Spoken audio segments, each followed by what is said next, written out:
Okay, this is chapter 6, and the topic is hearing protection devices and enhancement devices. And so, in earlier chapters, they talked about the fact that it's usually best to try to control the noise at the source of the noise through the various techniques that we talked about, but oftentimes that's not enough, and so hearing protection devices must be used. These are designed to reduce the noise level that reaches the eardrum, and of course can minimize the possibility of hearing loss.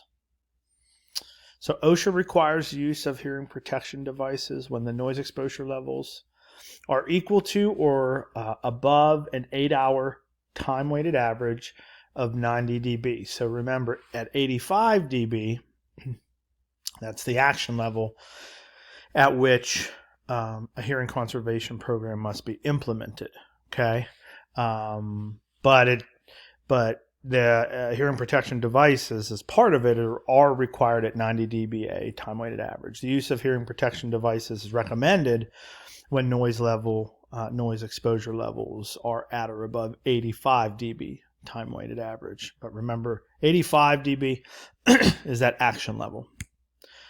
MSHA, very similar to OSHA, except that when exposures exceed a time-weighted average of 105, simultaneous use of both earplugs and earmuffs is required, and we'll talk about the benefit, small benefit of using both. Here's some information from the Department of Defense. You can take a look at it. HPDs must attenuate noise exposure below a time-weighted average of 85 dBA. There's a calculation that we'll go over. So there are different styles of hearing protection devices: earplugs, semi-inserts, ear clips, earmuffs, helmets, earphones, lots of different styles, musician plugs, and we'll go through each one. So here's your more common earplug. Here's some ear clips that are, they're not custom molded. They do make custom molded devices that look very similar to basically an ear mold that doesn't have any holes in it, right? It looks like a shell ear mold without any holes. That's a custom device. All of these will have different noise reduction ratings, or NRRs, that we'll talk about. This is a semi-insert device. Here's the classification table. HPDs, electronic versus non-electronic or passive devices. Different styles. Here you can see all these styles. Attenuation characteristics, so related to input levels. Some devices are called level-dependent devices, and as the input level goes up, you get more protection. Related to frequency, so a relatively flat attenuation or one that's purposefully not flat, and we'll talk about that. Type of construction of earplugs. You can have custom, formable, pre-molded, the roll down foam, and then you can have these other kind of devices here. We'll talk a little bit more. Here's the formable earplugs. They're like almost like a kind of looks like a saltwater taffy, doesn't it? But it's like a wax that you can form. Now the only thing about this is, and this is true for custom molded earplugs, is it's impossible to calculate the noise reduction rating for these kinds of, even the custom products, because the density, the size and density of everybody's of the device based on the ear canal size and contra bowl size will vary. And so people always want to know, when they're getting a custom molded hearing protection device, what's the NRR? Well, you can't really say, but usually the companies will give you an average maybe between 20 and 25 or 18 to 22 dB. So, but there's your formable earplugs. Here's your preformed devices. This is a cord that sits on them to help keep, you can put it around your neck so you don't lose it. Here's the standard roll down foam earplugs that everybody's familiar with. Here's custom made products, and essentially This has a hole in it for some reason. Oh, this is more a like a communication device, almost like maybe used for music, playing in a band, different things like that, musical performances. But the ones that are for strictly hearing protection don't have that hole, and they're just flat on the outside there. Semi-insert devices, you already saw those. Here's some ear clips. I don't have much experience with these. I don't really know too much about them. But hearing protection devices can be electronic or non-electronic. The non-electronics typically are called passive devices. And so one of the electronic devices that I always talk about are the Walker Game Ear. I don't know if you're familiar with those, but they have like a basic amplifying system. So people who hunt with hearing loss don't have their hearing aids in, but they have that little amplification for the rustling of the leaves and so forth. But then when the gun goes off, it goes to an electronic shutdown. So active hearing protection devices are electronic. These devices contain electronic components, microphones, circuitry to manipulate the incoming signal in the receivers. And of course, these are more expensive than the more passive devices.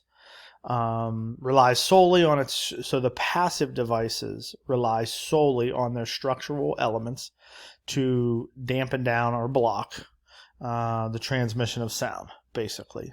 They're less expensive, no batteries required, and are widely used. So hearing protection devices can also be classified based on how the signal is attenuated. Many hearing protection devices provide the same attenuation of the noise regardless of the input. Okay. However, some are designed to produce a change in sound attenuation, and these are called level dependent. And they manipulate the loudness of sounds that reach the eardrum in a way that soft sounds are inaudible or difficult to hear. Those are amplified up to a specific safe level. Louder sounds are reduced more so. So you can kind of think about it like wide dynamic range compression.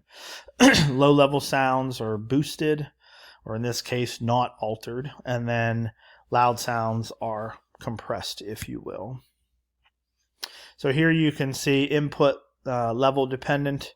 So as the input goes up, the input level, the noise level, you can see the attenuation goes up on the x-axis. So at like 110 or so, you have maybe 7-8 dB of protection.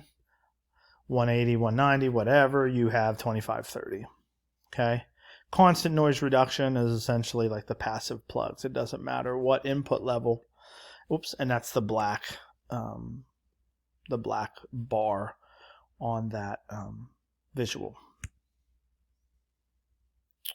So here you have the gain on the, or attenuation on the Y, and then you have your peak input. So this shows you like if it's very low level, you actually get some amplification here, and then here it doesn't reduce it, okay? And then once it gets higher in input level, you start to get more significant reduction. Okay, so this is an example of a level dependent hearing protection device. It's not similar for all of the input levels. As the input goes up, the reduction goes up. Okay, as input level goes up, reduction goes up. These are a picture of musicians' earplugs. I don't know if anybody has ever used these in clinics, but these are the little filters that provide different levels of attenuation. Like this one's a 15. I don't know what that one is. It's usually indicated by ER-whatever. You'll see that in a second here. But these are musician plugs. Here's some clear filters, 9. So ER 9, 15, and 25. Okay. Now, there's a chart that Westone or other companies have that says if you play this instrument, this is what we recommend. So percussion, I can't remember what they recommended. It's been a long time.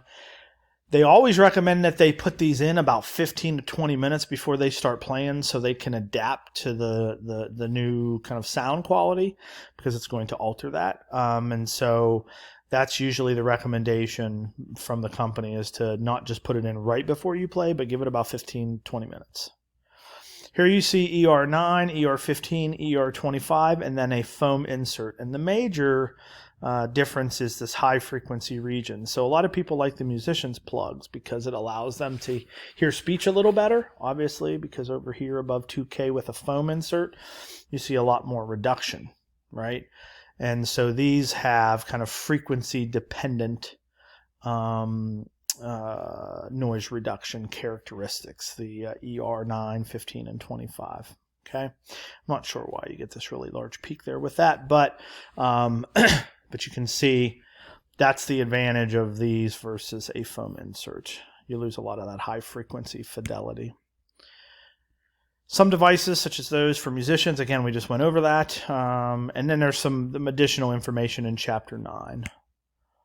Active noise reduction is usually achieved via the use of electronic circuits. The main acoustic component in the sound, and it generates the out-of-phase signal. So that's one way that you can actively reduce noise, is the phase cancellation, right? Like hearing aids use for feedback reduction. So dealing with hearing protection at work, comfort is always the biggest issue, right? Nathan mentioned that. If it's not comfortable, they're not going to wear it. Same thing with hearing aids. Got to look at the degree of configuration of hearing loss. How does it affect communication? Does it make it very difficult? The job type and the verbal and nonverbal signals that they need to receive. And of course, the noise level. So, again, here are the factors. Hearing loss can cause all of these things, right? So we want to stop this to stop all of these things. So when you have, in extremely high noise levels, dual hearing protection, such as an earplug under an earmuff, may permit clear communication if it has these features, these electronic communication features. But that's not very common. I've never really seen anybody do that, where you wear like an electronic device that has some hearing protection with something over top. People with high frequency hearing loss,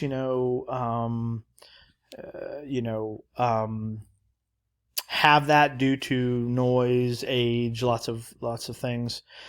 Etymotic research has some earplugs that attenuate sounds relatively equal at all frequencies, and sometimes, again, that's the musician's earplugs, and then you can change that filter. Here's the noise reduction rating that you usually see on devices. It's passive, gives you a range when it's used as directed, and we're going to talk about that whenever it is not used correctly. When they use them in the field, the actual attenuation is much less than the labeled, and there's considerable variability because of the way people wear them. And so here's some information. Labeled NRR, and then some studies that showed, you don't get the same. Whatever it says, don't assume that that's exactly what the individuals are getting in the field. So this is one of the last things we'll do, but here are steps for checking OSHA compliance. You measure your 8-hour time-weighted average in dBA. Then you take the labeled NRR, you subtract 7 because of using dBA, not wearing it correctly, and so forth. Then you derate or devalue the NRR by 50%. So if you're at 13 divided by 2, then you're at 7.5. And then you take the time-weighted average minus that, gives you 88.5. And then you compare, is it above 90? Is it below 90? Where are you at? Okay. And look at the estimated protection exposure to the permissible exposure limit. Okay. So the important point is, you remember, you devalue, essentially, you derate the protection, the NRR that's on the device. Now, this is one thing that's really important. A lot of people think you double up, you get a lot more protection. You really only get 5 to 10 dB, probably about 5 to 7 dB. So if you're getting 20 dB, yeah, so if you're, I don't know what that means. I think just scratch that for a second. I don't understand what that means. But just remember, when you double the device, you get about an extra 5 to 7 dB of attenuation. All right, so I'm at 15 minutes. I'm going to stop the video for YouTube, and we'll finish this up on Tuesday.